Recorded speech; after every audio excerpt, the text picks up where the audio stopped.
করবেন।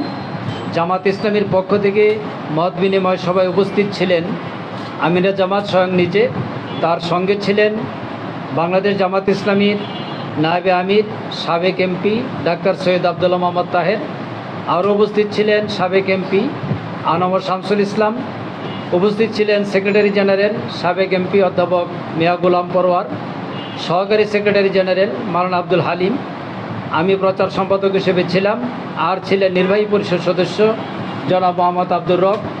12 দলীয় জোটের 13 জন নেতা আমাদের সামনে উপস্থিত ছিলেন। আমিরে জামাত ওনার বক্তব্যের পর উনি তাদেরকে প্রেস ব্রিফিং শেষে উনি তাদের নাম ঘোষণা করবেন। এখন সম্মানিত আমিরে জামাত প্রেস ব্রিফিং পেশ করছেন। প্রেস ব্রিফিং আমরা দুজনেই করব, উনিও করবেন। আসসালামু আলাইকুম রহমতুল্লাহ। সাংবাদিক বন্ধুগণ, আপনারা জানেন দেশ এবং জাতি এখন একটি গুরুত্বপূর্ণ সময় পার করছে।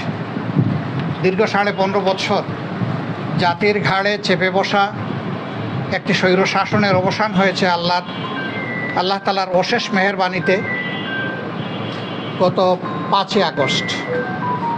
এই দিনকে বলা হচ্ছে বাংলাদেশের দ্বিতীয় স্বাধীনতার দিন। মহান আল্লাহ তাআলার দরবারে শুকরিয়া আদায় করি, যিনি আমাদেরকে 15.5 বৎসরের স্বৈর শাসন থেকে মুক্তি দান করেছেন। আলহামদুলিল্লাহ রব্বিল আলামিন।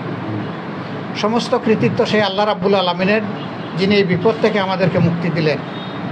আমরা কৃতজ্ঞ চিত্তে ধন্যবাদ জানাই আমাদের তরুণ ছাত্র যুব সমাজকে, যারা 15 বৎসর বা 15.5 বৎসর ধরে ধারাবাহিকভাবে স্বৈর শাসনের বিরুদ্ধে যে আন্দোলন চলে আসছিল, সেই আন্দোলনের পরিসমাপ্তি টেনেছে।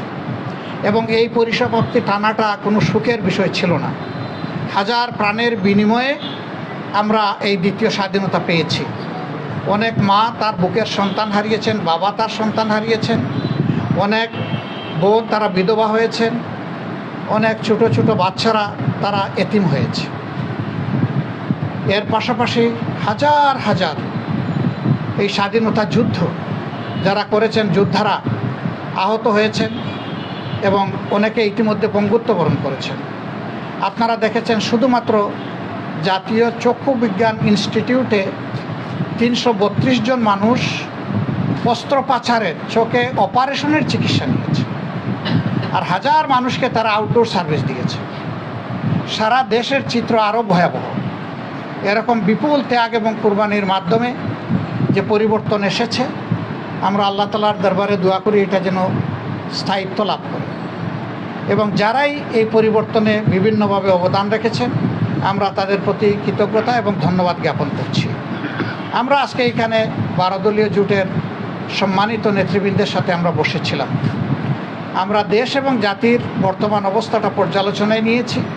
আগামী দিনে 12 দলীয় জোট কী করতে পারে, জামাত ইসলামী কী করতে পারে, অন্যান্য রাজনৈতিক দলগুলা কী ভূমিকা পালন করা উচিত, আমাদের সিভিল সোসাইটির কী ভূমিকা থাকা উচিত, এদেশে ওলামায়ে কেরাম যারা আছেন তাদের ভূমিকা ছিল, আগামীতে কী ভূমিকা থাকা উচিত। কারণ আমরা সকলেই নির্যাতিত ছিলাম। এই মজলুমদের আগামী দিনে দেশ গড়ার জন্য কর্তব্যটা কী হবে, মূলত সেই বিষয়গুলো নিয়ে আমরা আলাপ আলোচনা করেছি। এবং আমরা আশাবাদ ব্যক্ত করছি যে আমাদের এই ধরনের আলাপ আলোচনা উঠা এবং বসা একসাথে চলবে। জনগণের ঐক্য দিনের পর দিন সুদৃঢ় হবে এবং রাস্তায় ছাত্র জনতা আমরা একাকার হয়ে যে কোনো ষড়যন্ত্র এবং চক্রান্তকে আল্লাহর উপর ভরসা করে ইনশাআল্লাহ আমরা মোকাবেলা করব। আমরা কোনো চক্রান্ত এবং ষড়যন্ত্রকে আমরা আনচ্যালেঞ্জ ছেড়ে দেব না এবং এই ক্ষেত্রে মজলুমদেরকে আল্লাহ সাহায্য করবেন, এই ব্যাপারে আমরা গভীর আশাবাদী। আপনাদের সকলকে ধন্যবাদ। এখন মুস্তফা জামাল হায়দার সাহেব, জোট প্রধান, 12 দলীয় জোটের প্রধান, তিনি কিছু কথা বলবেন। বিসমিল্লাহির রহমানির রহিম। আমার অত্যন্ত শ্রদ্ধেয় সম্মানিত জাতীয় নেতৃবৃন্দ এবং মিডিয়ার কর্মী ভাইয়েরা, আসসালামু আলাইকুম।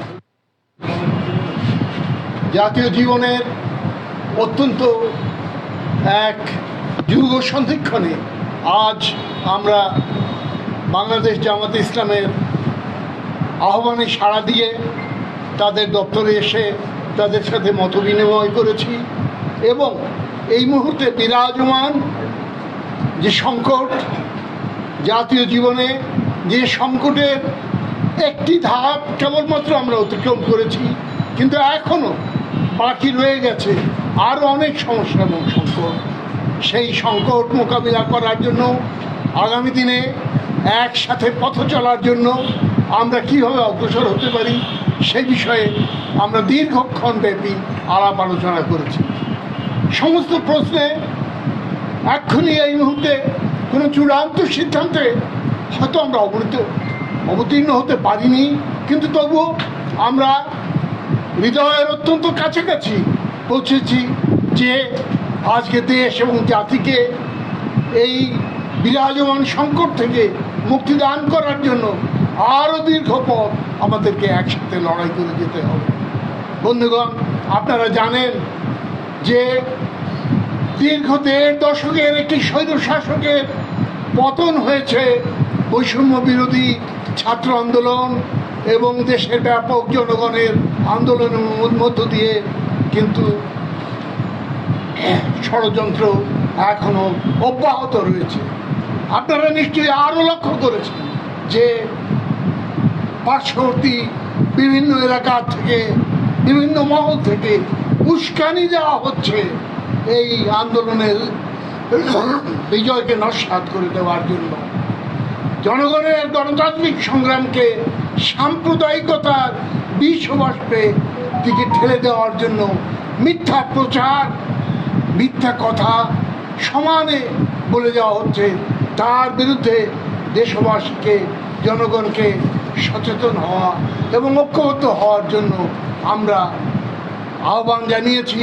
এই যৌথ বৈঠক থেকে আমরা আগামীতে আরও বৃহত্তর কর্মসূচি নিয়ে একটি সত্যিকারের গণতান্ত্রিক সমাজ ব্যবস্থা, সরকার গঠন করার লক্ষ্যে আমরা কাজ করে যাব। এই অঙ্গীকার করে আমরা আমাদের এই আজকের বৈঠক শেষ করেছি।